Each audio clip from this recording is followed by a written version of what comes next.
اٹک پنجاب کی شمالی سرحد کا آخری ضلع ہے۔ اٹک کی تاریخ اتنی پرانی ہے جتنی سندھ میں موہنجو داڑو کی اور پنجاب میں ہڑپا اور ٹیکسلا کی۔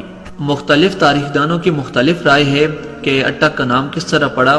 سب سے پہلے مشہور محقق مورخ قاضی عبدالعلیم اثر اغوانی کی تحقیق کے مطابق مشہور صحابی حضرت مولب رضی اللہ تعالیٰ عنہ بن ابی صفرہ رضی اللہ تعالیٰ عنہ العتکی ازدی نے 650 سے 680 میں وادی چھچ کو فتح کرنے کے بعد اپنے نام سے ایک قلعہ اٹک تعمیر کروایا، جو یہ نام زمانے کے ساتھ بدلتے اٹک سے پھر اٹک بن گیا اور اسی جگہ کو اٹک پکارے جانے لگا۔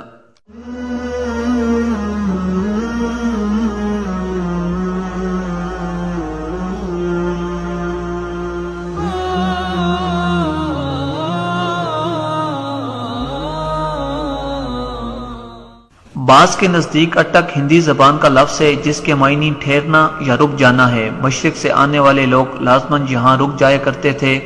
اکبر اعظم اس کو اٹک بنارس بھی کہا کرتا تھا۔ اس کے علاوہ ایک اور ضعیف سی روایت موجود ہے کہ یہاں دریائے سندھ کا پانی رک کر یا اٹک کر چلتا تھا، اس کی وجہ سے اس کو اٹک کا نام دیا گیا ہے۔ جبکہ سربجات اشرف قاضی کی تحقیق کے مطابق اٹک سنسکرت زبان کا لفظ ہے جس کے معنی ہیں اے نیرو اسپیس بٹوین ٹو ماؤنٹینز، ایک تنگ جگہ جو دو پہاڑوں کے درمیان ہو۔ اس وقت اٹک قلعہ کے قریب سب سے وہ تنگ جگہ تھی جہاں کشتیوں کا پل بنایا گیا تھا۔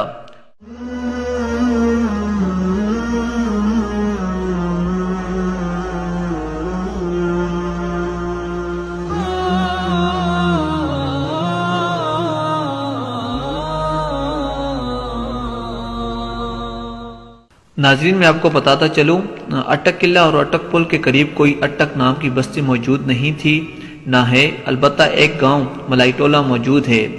ملائی ٹولہ یعنی ملاحوں کا ٹولہ۔ ملائی ٹولے کے بارے میں دو روایات موجود ہیں۔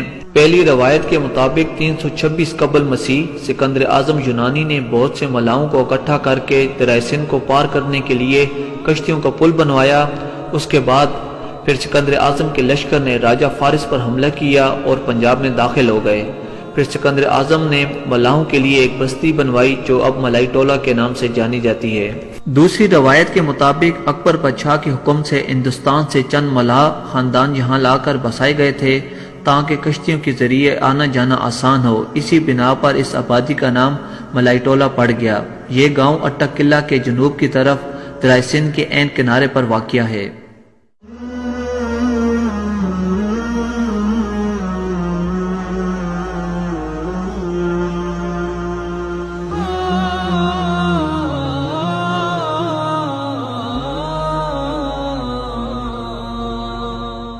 ناظرین، میں آپ کو بتاتا چلوں کہ جہاں اب اٹک شہر آباد ہے، یہاں پہلے ایک بہت ہی پرانی بستی ہوا کرتی تھی جسے کامل پور سجدہ کہتے تھے۔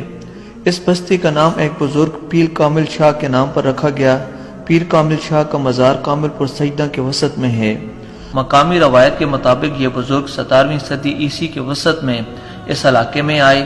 کامل پور سجدہ میں آبادی 17ویں صدی عیسوی کے آخری عشرے میں شروع ہوئی۔ یہاں آنے والے ابتدائی افراد میں سید رحیم شاہ تھے جن کی اولاد اس بستی میں آباد ہے۔ کامل پور سجدہ کے سادات آج بھی اپنی بستی کو گراں یعنی گاؤں کہتے ہیں۔ کامل پور سجدہ کی مشرقی جانب کینٹ چھاونی کا علاقہ شروع ہوتا ہے جو مرزا گاؤں تک پھیلا ہوا ہے۔ کامل پور چھاونی اٹرلی سینٹر یعنی پاک فوج کے توپخانے کا مرکز ہے۔ تمام سپاہی جو توپخانہ میں بھرتی ہوتے ہیں ان کی ٹریننگ یہاں ہوتی ہے۔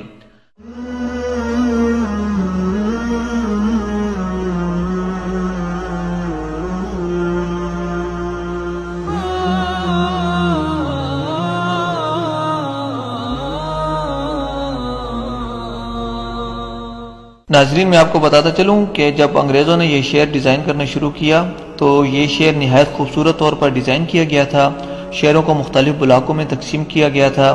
تمام گلیاں 22 فٹ چوڑی اور سیدھی تھیں۔ اگر کسی گلی کے ایک سرے پر کھڑے ہو کر دیکھیں تو اس کا آخری سرا آسانی سے نظر آتا تھا۔ جہاں گلیوں کے درمیان چوہرا بنتا وہاں کنویں موجود تھے جہاں سے پانی حاصل کیا جاتا تھا۔ تمام گلیاں اینٹوں سے پکی کی گئی تھیں اور پھر یہ شہر انگریز جنرل کولن کیمبل کے نام پر آباد کیا گیا۔